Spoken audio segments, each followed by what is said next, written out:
শুধু এইটুকুই চেয়েছিলাম মা, আর সেই কারণেই তো আমার মেয়েটাকে বুকে আঁকড়ে ধরে এখানে চলে এসেছিলাম।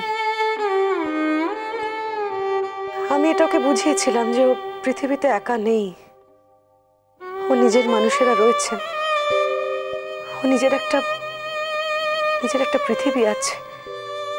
তাই তো ওকে বলেছিলাম, চল চল আমার সঙ্গে, আমি তোকে তোর পৃথিবীটা দেখিয়ে আনি। কিন্তু আসার আগে থেকেই জানতাম মা যে আমার পক্ষে এখানে থাকাটা সম্ভব নয়, আমাকে ফাইনালি ওকে নিয়ে ফিরে যেতেই হবে। সেটার অনেকগুলো কারণ আছে। প্রথমত, ওর পক্ষে এই বয়সে এসে এখানকার পড়াশোনার সঙ্গে মানিয়ে নেওয়া সম্ভব নয়। আর শুধু পড়াশোনা কেন, ইনফ্যাক্ট এই পরিবেশে ও হয়তো ফাইনালি মানাতে পারতো না। কিন্তু কোথাও একটা শিকড়ের সন্ধান পেলে ও যদি বছরে একবার করে নিজের লোকেদের এসে দেখে যায়, সেটাই তো যথেষ্ট। এই সব ভেবে আমি ওকে নিয়ে এখানে চলে এসেছিলাম। আর একটা অদ্ভুত কথা, আমি না সত্যি সত্যি কখনো ভাবিনি যে আমি ধৃতির রেখে যাওয়া সম্পত্তি, ওর রেখে যাওয়া অর্থে এসে ভাগ বসাবো। আমি যথেষ্ট রোজগার করি, আমার অর্থের কোনোদিনই কোনো অসুবিধে ছিল না, এখনো নেই। তোমরা সবাই যেভাবে আমাকে গ্রহণ করলে, বিশ্বাস করো আমি সারা জীবন চিরকৃতজ্ঞ থাকবো। সবই তো বুঝলাম শর্মিলা, কিন্তু তোমার যে এখন কোনোভাবেই যাওয়া হবে না। আমাকে যেতেই হবে সাঁঝবাতি, আমাকে এভাবে বারণ করো না।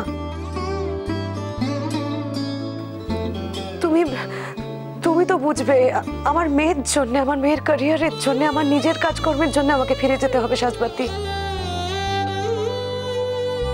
তুমি ভেবে বলো তো, এই বয়সে আমি এখানে এসে কোথায় নতুন করে চাকরি পাবো সাঁঝবাতি? আরেকটা মজার কথা কি জানো তো, যতদিন ধৃতি বেঁচে ছিল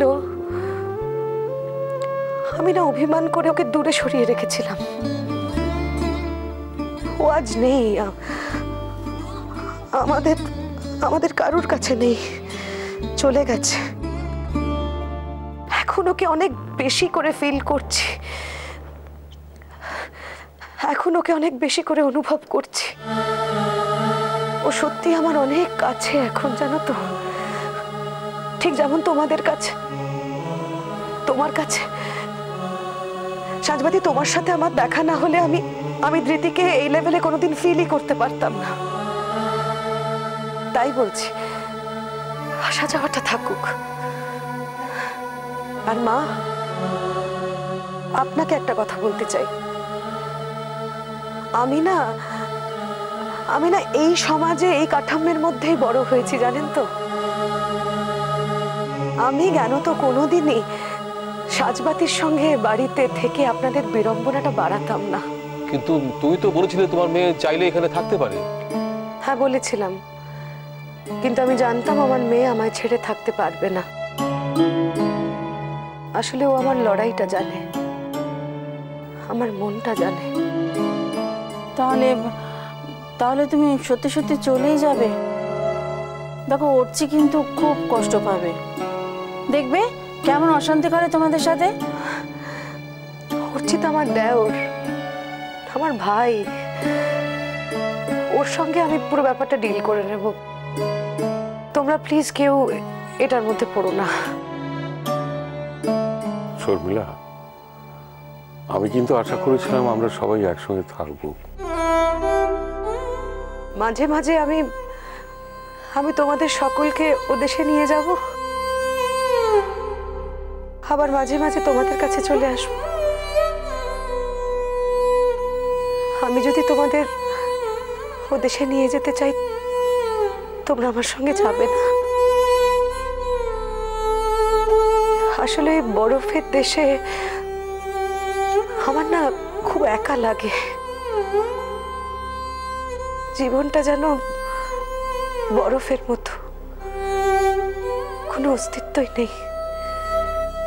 সম্পর্কগুলো সব বরফের মতো ঠান্ডা।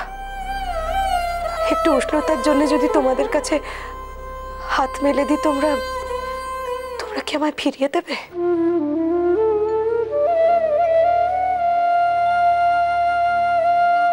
তার মানে যাওয়ার সিদ্ধান্তটা বদলাচ্ছে না? আরে বাবা, প্রথমে তো কেউই মেনে নেয়নি, পরে সবাই মেনে নিয়েছে। তো আমার বেলাতে তো তাই হয়েছে। অথচ দেখো, অপরাধী হয়ে গেলাম আমি। না মা, কিসের অপরাধী আর কিসের অপরাধ? মেয়ের কাছে মায়ের কোনো অপরাধ হয় কখনো? বিশ্বাস করো মা, আমি প্রথম থেকেই জানতাম যে আমি ফিরে যাব। সেটা কিন্তু আমাদের একবারও বুঝতে দাওনি শর্মিলা, বরং উল্টো কথাই বলেছ। তোমার থেকে এটা মোটেই এক্সপেক্ট করিনি। সরি সরি সাজবাতি। আসলে আসলে খুব লোভ হয়েছিল থাকার, জানো তো সাজবাতি। তখন উল্টো কথা বলে ফেলেছি। ভেতরে ভেতরে জানতাম সেটা সম্ভব নয়। একটা ট্রান্সের মধ্যে যা মনে হয়েছে বলে দিয়েছি। হয়তো মনের ইচ্ছের কথাই জানিয়েছিলাম, জানো তো। শর্মিলা, কোনোভাবেই কি থাকা যায় না? না মেজকা, আসলে বরাবর নিজের রোজগারে বেঁচেছি তো। এই বয়সে এসে অন্যের মুখাপেক্ষী হয়ে বাঁচা আমার পক্ষে সম্ভব নয়। তার থেকে এই ভালো আসা যাওয়াটা থাকুক। হ্যাঁ, আর একটা কথা, আমি কিন্তু সাজবাতিকে আমার কাছে অনেকগুলো দিনের জন্য নিয়ে যাব। তখন কিন্তু কারুর আপত্তি শুনবো না। টিকিটটা কবে? নেক্সট উইক, যেদিন পাবো সে। ওমা, সে কি গো? তার মানে তো হাতে আর মোটে 3-4 দিন। হ্যাঁ, আসলে বেশি দিন অ্যাবসেন্ট করলে না কাজের জায়গায় বড় সমস্যা হয়ে যায়। আর আমি যদি এখন তোমাকে বলি যে আমি তোমায় যেতে দেব না,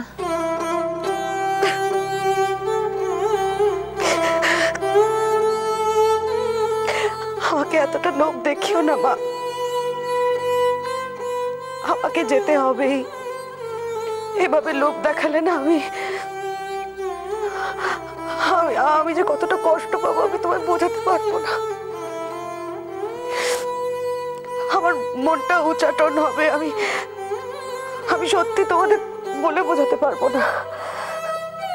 আসলে এতদিন না আমি মা হয়েছিলাম, এত বছর বাদে বুঝতে পারলাম মেয়ে হয়ে থাকার স্বাদটা কি। হ্যাঁ মা, এটা যে কত আনন্দের। আরে এত এত আনন্দ ছেড়ে যাওয়া যে কতটা কষ্টের, আমি কি করে বোঝাই। তার থেকে এই ভালো জীবনের এই আনন্দ কষ্ট দুটোই থাক। জীবনটাই তো তাই, তাই না মা? আমি শুধু এইটুকু অনুরোধ করব, আমাকে তোমরা সবাই হাসি মুখে যাওয়ার অনুমতি দাও। তুমি আমায় হাসি মুখে যাওয়ার অনুমতি দাও।